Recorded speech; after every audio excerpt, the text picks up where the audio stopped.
علیہ وآلہ وسلم نے ارشاد فرمایا، حضور علیہ السلام نے فرمایا ہر امت کا کوئی نہ کوئی فتنہ ہوتا ہے، کوئی نہ کوئی آزمائش ہر امت میں آئی جس سے لوگ راہ حق سے بھٹک گئے، ان پر آزمائش آئی۔ ہر امت کا کوئی نہ کوئی فتنہ، ہر امت پر کوئی نہ کوئی آزمائش۔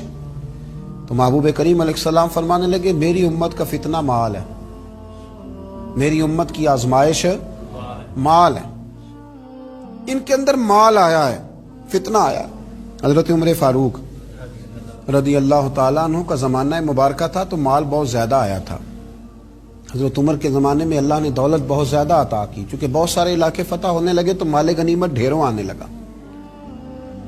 حضرت عبد الرحمن ابن عوف رضی اللہ تعالیٰ عنہ فرماتے ہیں کہ جب بحرین سے مال آیا تو اتنا مال آیا، اتنا مال آیا، حضرت ابو عبیدہ بن جراح رضی اللہ تعالیٰ عنہ لے کے آئے، اتنی دولت آئی، مسجد نبوی شریف صلی اللہ علیہ وسلم میں مال کا ڈھیر لگا تو جو اونچے قد والے تھے نا وہ بھی مال کے پیچھے چھپ گئے۔ اتنا بڑا ڈھیر تھا کہ جن کا قد اونچا تھا، دراز قد تھے، وہ مال کے پیچھے چھپے ہوئے تھے۔ تو فرماتے ہیں کہ صبح صبح کچھ لوگ جلدی آ گئے نماز کے وقت میں، پتہ تھا کہ رات سے مال غنیمت آ گیا اور نماز ختم ہو گئی تو جا ہی نہیں رہے، ابھی بیٹھے ہیں۔ تو حضرت عمر رو پڑے، جناب فاروق اعظم روئے، اللہ اکبر، درد سا پیدا ہو گیا۔ حضور آپ رو کیوں رہے ہیں؟ فرمایا تم اس لیے رکے ہوئے ہو کہ مال آیا ہے؟ لوگوں نے عرض کی حضور ہاں بات تو ٹھیک ہے اور یہ صحابہ کا حق ہے، یہ سب لوگوں میں بٹے گا۔ تو حضرت عمر فاروق رضی اللہ تعالیٰ عنہ سے کہا جناب آپ شکر ادا کریں، آپ رو رہے ہیں۔ فرمایا تمہیں نہیں نہ پتا، میں نے اپنے نبی پاک سے سنا ہے علیہ السلام، حضور نے فرمایا میری امت کا فتنہ مال ہے، جہاں مال آتا ہے وہاں عداوت بھی آتی ہے، جہاں مال آتا ہے وہاں تلخیاں بھی آتی ہیں، جہاں مال آتا ہے وہاں لالچ بھی آتا ہے، جہاں مال آتا ہے تو وہاں پھر لوگ ایک دوسرے سے بٹورنا بھی چاہتے ہیں۔ جب تک جیبوں میں مال نہیں نہ ہوتا تو جو بھی پیار کرتا ہے ذات سے کرتا ہے، اور جب جیب میں مال آتا ہے تو پھر زیادہ تر لوگ جیب سے پیار کرتے ہیں۔ یہ امیروں کا کہنا تو ہوتا ہے کہ لوگ بڑا چاہتے ہیں جی بڑی اللہ کی عزت ہے، تو میں کہا کرتا ہوں ذرا دولت الگ کرنا، پھر اپنی حیثیت کا تعین کر کے تیری کتنی عزت ہے۔ یہ دولت کا لیبل ہے نا، اس کو ذرا اتار، خود پتہ چل جائے گا تیرے پاس کیا ہے۔ میرے نبی کریم علیہ السلام نے اسے فتنہ قرار دیا، یہ تو آزمائش ہے۔ لالچ کرنا، لالچ میں پڑے رہنا، لالچ کی طرف سفر کرنا، اور مطمع نظر لالچ بنا لینا، مطمع نظر۔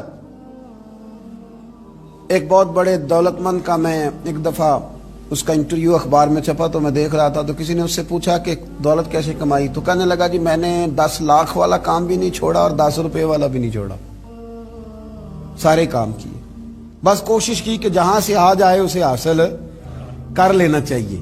اب کھل کے بات تو لوگ کرتے نہیں، حالانکہ بہت ساری جگہوں پہ اس بات کا ترجمہ یہ ہوتا ہے کہ نہ جائز دیکھا نہ ناجائز دیکھا، بس جہاں سے آئے، جتنے آئے، جس ترتیب سے آئے۔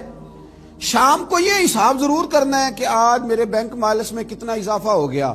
لوگوں نے دولت ہی کی طرف دیکھا، دولت ہی کو پرکھا، پیسے نہیں تو رو پڑے، جائیداد نہیں تو رو پڑے، مکان نہیں تو رو پڑے، جس دن 4 گاہک کم آئے اس دن رو پڑے، جس دن کام دھندا کم ہوا تو سارے زمانے کو بتایا کہ بڑی غربت ہے۔ میں کہا کرتا ہوں کہ جب اللہ تعالیٰ گاہک زیادہ بیچتا پھر بھی شور کیا کرو، جب اللہ تعالیٰ نوازتا ہے اس کا بھی اعلان کیا کرو۔ میرے بھائی، حضرت عیسیٰ علیہ السلام کا ایک فرمان بڑا ہی شاندار ہے، اس عنوان پر اگر ہماری سمجھ میں آئے تو ہماری طبیعت ٹھنڈی کر دے گا۔ اور جناب عیسیٰ علیہ نبینا علیہ الصلوۃ والسلام نے ایک بات کہہ کے کتنے سارے مضامین بیان کر دیے، اللہ کے پیغمبر علیہ الصلوۃ والسلام نے کتنی ساری باتیں کھول دی ایک جملہ کہہ کے۔ جناب عیسیٰ علیہ الصلوۃ والسلام فرمانے لگے دنیا کو اپنا آقا نہ بنانا، دنیا کی دولت کو اپنا آقا نہ بنانا، ورنہ یہ تمہیں اپنا غلام بنا لے گی۔ اسے اپنا آقا نہ بنانا ورنہ یہ تمہیں اپنا غلام۔ جنہوں نے دولت کو آقا بنایا اس نے پھر ان کو اپنا غلام بنا لیا، پھر بیچارے کروڑوں پتی ہیں پر سو نہیں پاتے ساری رات، اربوں روپیہ پاس ہے پر نیند سکون کی میسر نہیں آتی، چونکہ دولت آقا ہے نا، تو یہ وہ آقا ہے جو قابو آتا نہیں، یہ وہ آقا ہے جس سے دل بھرتا نہیں، یہ وہ والا آقا ہے جس سے لوگوں کی طبیعت سیر ہوتی نہیں، ایک کے بعد دو، دو کے بعد تین، تین کے بعد چار، چار کے بعد پانچ، یہ وہ والا پیالہ ہے جو کبھی پر ہو سکتا۔ محمود غزنوی رحمت اللہ تعالی علیہ نا خیرات بانٹا کرتے تھے۔ آپ کو پتہ ہے بادشاہ لوگ ہوتے تھے، دولت تقسیم کرتے تھے، تو محمود ایک دن باہر نکلے، سیر کے لیے جا رہے تھے، بادشاہ سلامت، تو باہر نکلے تو کہا جتنے فقیر ہیں نا سب کو بلا لو، آج میرا دل ہے میں نکلتا جاؤں اور خیرات بانٹتا جاؤں، نکلتا جاؤں اور خیرات تقسیم کرتا جاؤں۔